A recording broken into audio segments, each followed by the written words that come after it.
Hello मेरे प्यारे विद्यार्थियों, welcome to you my YouTube channel. आप सभी का मेरे इस चैनल पर स्वागत है। आज हम लोग फिजिक्स पढ़ने की वापस कभी फिजिक्स पढ़ते हैं, यानी प्रकाश का पहला चैप्टर प्रकाश का प्रवर्तन, क्लास 10 के फिजिक्स प्रकाश का प्रवर्तन पढ़ रहे हैं।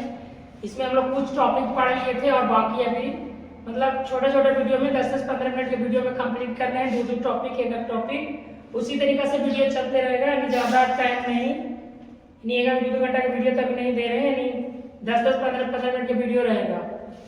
चलिए आज हम लोग पढ़ेंगे बी परिवर्तन पढ़ना है और कॉस बी परिवर्तन, ये दो है आज को टॉपिक। उसके बाद दर्पण की ओर चलेंगे। तो पहले हम लोग पढ़ते हैं क्या, बी परिवर्तन। क्या पढ़ेंगे, बी परिवर्तन। पहला है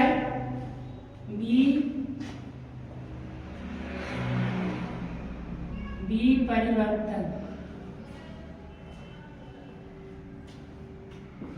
अब इसको पहले समझते हैं कि है क्या।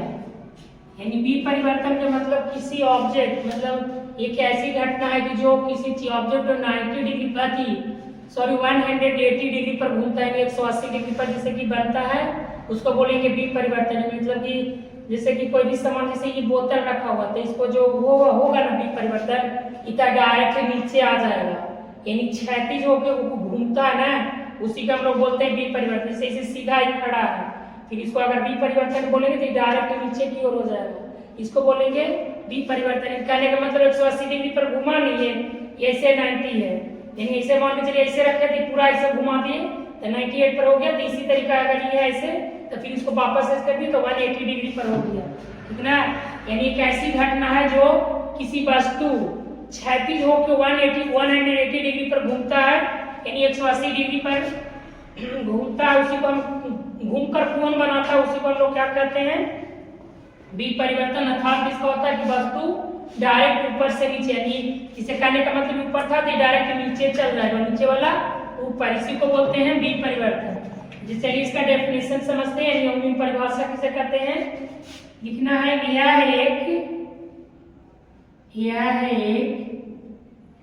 एक ऐसी घटना है, यह एक ऐसी घटना है, यह एक ऐसी घटना है, यह एक ऐसी घटना है जिसके कारण किसी वस्तु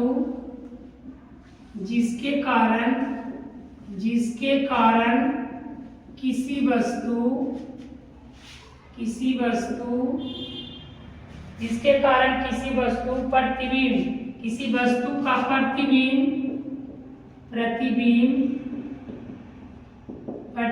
क्षैतिज घूमता है, पूरा टोटली क्षैतिज अक्ष के परिचय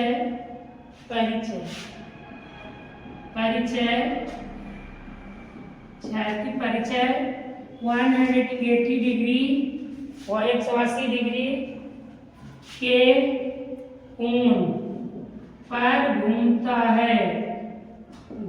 है, उसे क्या कहेंगे, बी परिवर्तन कहते हैं, बी परिवर्तन कहते हैं, समझे। यानी किसी वस्तु का प्रतिबिंब 180 डिग्री पर घूमता है, यानी क्षैतिज घूम के 180 डिग्री का परिचय कोण बनाता है, उसी को हम लोग क्या कहेंगे, बी परिवर्तन कहते हैं, समझ गए।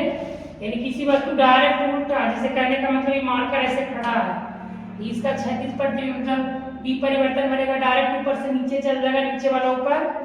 यानी इसमें और लिखा सकते हैं, यानी कहने का मतलब ऊपर का जो है ना, वस्तु का ऊपर वाला भाग जिसे लिख सकते हैं वस्तु का ऊपर, सही लिखे ना, ऊपर का भाग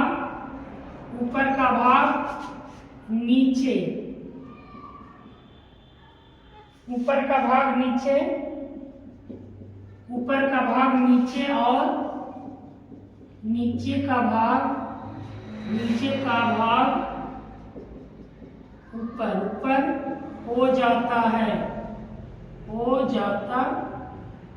जाता है, समझे।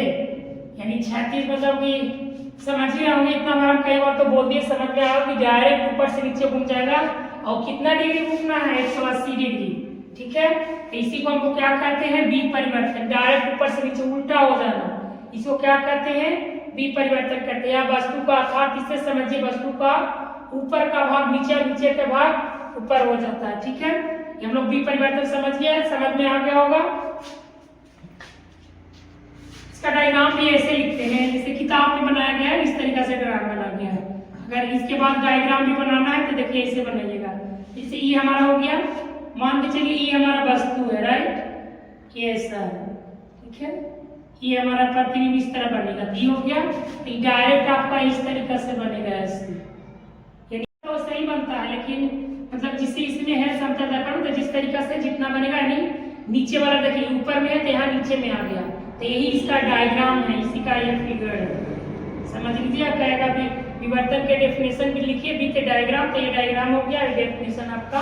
यह एक ऐसी घटना है जिसके कारण किसी वस्तु का प्रतिबिंब क्षैतिज अक्ष के परिचय 180 के कोण पर घूमता है, उसे हम लोग बी परिवर्तन कहते हैं। 180 पर घूमेगा और क्षैतिज ऊपर का नीचे, नीचे का ऊपर हो जाता है।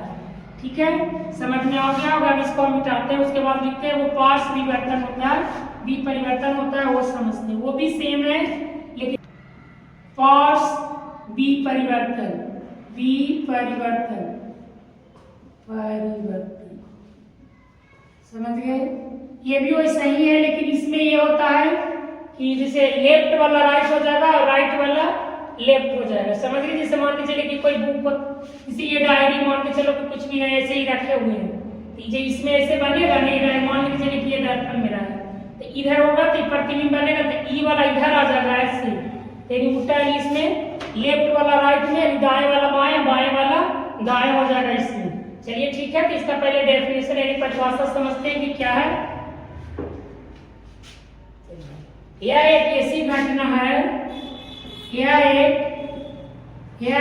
ऐसा घटना है, यह एक ऐसी घटना है,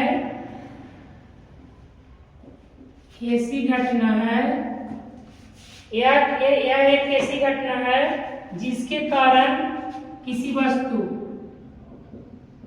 जिसके कारण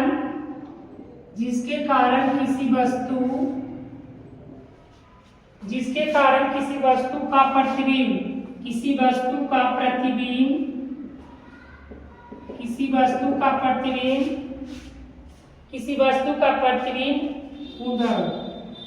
उधर अक्ष के परिचय 180 डिग्री, अर्थात इसमें कह सकते हैं कि वस्तु जो दाएं वाला बाएं हो जाएगा, बाएं वाला दाएं, यानी दायां वाला क्या हो जाएगा, क्या है, ठीक है, दायां वाला क्या हो जाता है, दायां वाला हो जाएगा, वस्तु है कि दायां वाला भाग बायां की ओर जा सकता है। जैसे भी इसका देखिए डायग्राम आपको बताया, नीचे और ये हमारा कहीं उधर, यानी जो हमारा लेफ्ट वाला राइट हो जाएगा, यानी जो दाएं। देखिए अब हम लोग पढ़ रहे हैं पार्श्व विवर्तन। इसमें क्या होता है, क्या एक ऐसी घटना है जिसके कारण किसी वस्तु का प्रतिबिंब ऊर्ध्वाधर अक्ष के परिचय 180 डिग्री कोण पर घूमता है, उससे पार्श्व विवर्तन कहते हैं। यानी कहने का मतलब इसमें है कि ऊर्ध्वाधर मतलब कहते हैं लेफ्ट से राइट, यानी बायां वाला भाग दायां हो जाएगा और दाएं वाला भाग मतलब उसी को कहते हैं, पहले इसके पढ़े देखिए, ऊपर वाला डायरेक्ट नीचे, नीचे वाला ऊपर हो जाएगा। तो इसमें क्या है कि लेफ्ट वाला वस्तु इसे ई इधर है, ऐसे ही रखा है, तो ई वाला डायरेक्ट इधर बन जाएगा इस तरीके से। ठीक है, समझ गए। अब इसका पर देखिए कैसे ही बनता है, इसका डायग्राम देखिए क्या हो गया, मान के चलिए ये हमारा, तो ई हम लोग लिखे यार, तो जो ई वाला है इधर हो जाएगा, नहीं इस तरीका से ऐसे बनेगा, समझिए, यही इसका डायग्राम है। ठीक है, इसका बोलेगा तो ये आपको फिगर है। ठीक है, इतना समझ में आ गया होगा। अब आगे हम लोग चलते हैं, दर्पण टॉपिक है इसमें। अब हम लोग पढ़ेंगे दर्पण, नेक्स्ट टॉपिक है दर्पण। क्या है, पहले समझिए कि दर्पण कहते किसको, दर्पण वो ऐसा चिमकीला यानी चिकना और चमकीला सतह जो प्रवर्तन प्रकाश के प्रवर्तन के नियम को पालन करता है। कैसे था, इधर से लाइट पड़े इधर से आए, वो वाला प्रकाश के प्रवर्तन के नियम पालन करता है। और एक तरफ भाग रंगा हुआ है, जैसे कि इस तरफ अगर शीशा है तो पीछे की ओर कलर किया हुआ रहता है और भी किसका चांदी का लेप लगा हुआ रहता है। लेकिन आप लोग देखते होंगे सर रेड और ब्लू, यानी इसलिए रेड और ब्लू का कलर आता है क्योंकि जो वो रहता है ना चांदी वाला, तो उसमें छूटे नहीं है, कुछ खरोच लगे वो हटे नहीं, इसीलिए पेंट चढ़ा दिया जाता है। पहले चांदी का लेप होता है, उसके बाद पेंट कर दिया जाता है। उसमें जो चांदी वाला है ना वो छूटे नहीं, यानी उसमें लेप रहता है, किसका लेप रहता है, चांदी के। परिवर्तन की जगह तो वैसा चिकना और चमकीला सतह जो प्रकाश के प्रवर्तन के नियम को पालन करता हो और एक भाग एक साइड का यानी इधर है तो इस तरफ वाला मतलब आवाज से रंगा हुआ हो, इसको क्या कहते हैं, दर्पण कहते हैं। चलिए अब लिखिए दर्पण किसे कहते हैं। दर्पण इसमें क्या होगा, दर्पण वैसा चिकना और चमकीला सतह, चमकीला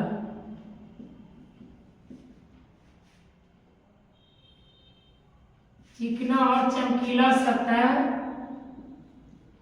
ऐसा चिकना और चमकीला सतह जो वैसा चिकना और चमकीला सतह जो प्रकाश का प्रवर्तन का नियम को पालन करता है और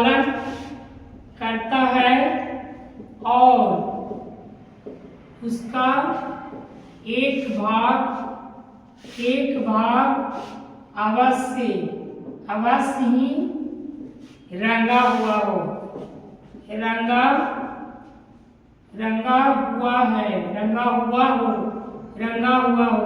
उसे हम लोग क्या कहते हैं, उससे रंगा हुआ हो उसे हम लोग क्या कहते हैं, दर्पण कहते हैं, उसे दर्पण कहते हैं।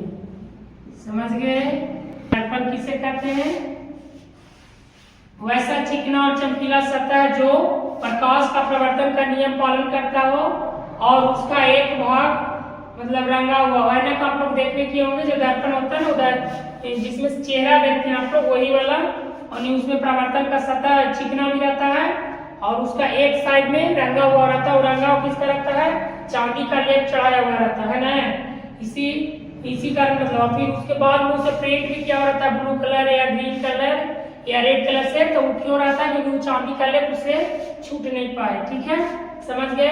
अब लिखते हैं कि दर्पण कितने प्रकार के होता है, how many types of mirror. तो चलिए दर्पण कितने प्रकार के होते हैं, दर्पण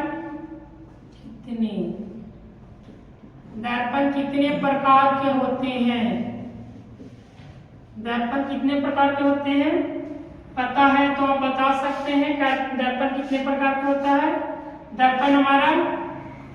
दर्पण 3 प्रकार के होते हैं। दर्पण कितने प्रकार के होते हैं, 3 प्रकार के होते हैं। दर्पण 3 प्रकार के होते हैं।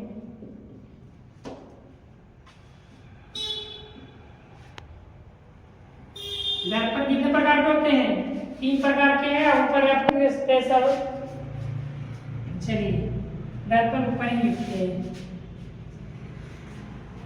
होते हैं दर्पण 3 प्रकार के होते हैं। ठीक है, आराम से पढ़ेंगे और जो भी है टॉपिक आपको दिक्कत है पूछ सकते हैं। वैसे तो ये हमारा क्या बोलते हैं, ये स्मार्ट बोर्ड नहीं है लेकिन क्वालिटी में स्मार्टनेस है।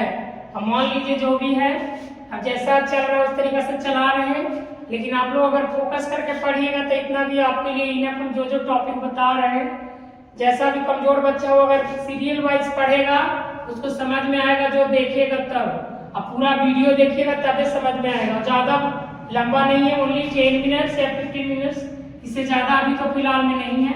चलिए दर्पण कितने प्रकार के होते हैं, दर्पण हमारा 3 प्रकार के होते हैं। पहला क्या है, पहला हमारा होता है समतल दर्पण। समतल दर्पण, आप लोग सोच रहे हो कि दर्पण तो दो होता है, ये तीन बता रहे हैं, तो दो वो उत्तल अवतल वो गोलीय दर्पण होता है, वो दर्पण नहीं है। गोलीय दर्पण दो प्रकार के होते हैं, उत्तल दर्पण और अवतल दर्पण। ये ओनली पूछ रहा है दर्पण कितने, दर्पण हमारे तीन प्रकार के होते हैं। ये हमारा हो गया समतल दर्पण, और दूसरा होता है गोलीय दर्पण। दूसरा क्या होता है, गोलीय दर्पण, ठीक है, गोलीय दर्पण। और ये क्या होता है, परवलय दर्पण। क्या होता है, परवलय दर्पण। परवलय दर्पण ये हम लोग को नीचे वाला नहीं पढ़ना है, यानी ये क्लास में यही दोनों पढ़ना है, ये नहीं पढ़ना, लेकिन फिर भी दर्पण कितने प्रकार का होता है हमको अपन को लिखना पड़ेगा कि तीन प्रकार के होते हैं, कौन कौन होते हैं, लेकिन हम लोग को ये नहीं, ये दोनों ही पढ़ना है बस इसमें, ठीक है। ये हमारे दर्पण कितने प्रकार के, दो समतल गोलीय, तीन प्रकार के होते हैं, समतल गोलीय और परवलय दर्पण होता है, ठीक है। अब एकाएक दोनों पढ़ेंगे, पहले आप समतल दर्पण पढ़ते हैं, उसके बाद दर्पण गोलीय पढ़ेंगे, तो वही तो पढ़ना ही नहीं है।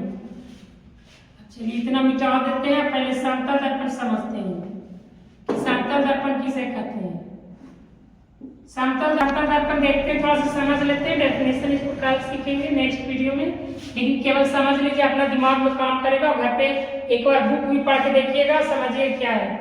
मैंने समतल दर्पण उसे कहते हैं जिसका एक जो सतह होता है ना, उस प्रवर्तक सतह समतल होता है, इसीलिए इसको हम मतलब उसी को जिसका प्रवर्तक सतह समतल होता है उसे हम समतल दर्पण कहते हैं। इसका प्रतिबिंब इक्वल होता है, जैसा रहेंगे, मतलब सेम टू सेम अति बनाता है, नहीं मतलब जैसा सीधा में बनाता है, मतलब कहने का जितना रहेगा ना उसी हिसाब से दर्पण बनाता है। ये हमारा एक सतह समतलीय होता है, और आगे इसका डेफिनेशन लिखेंगे और गोलीय दर्पण पढ़ेंगे।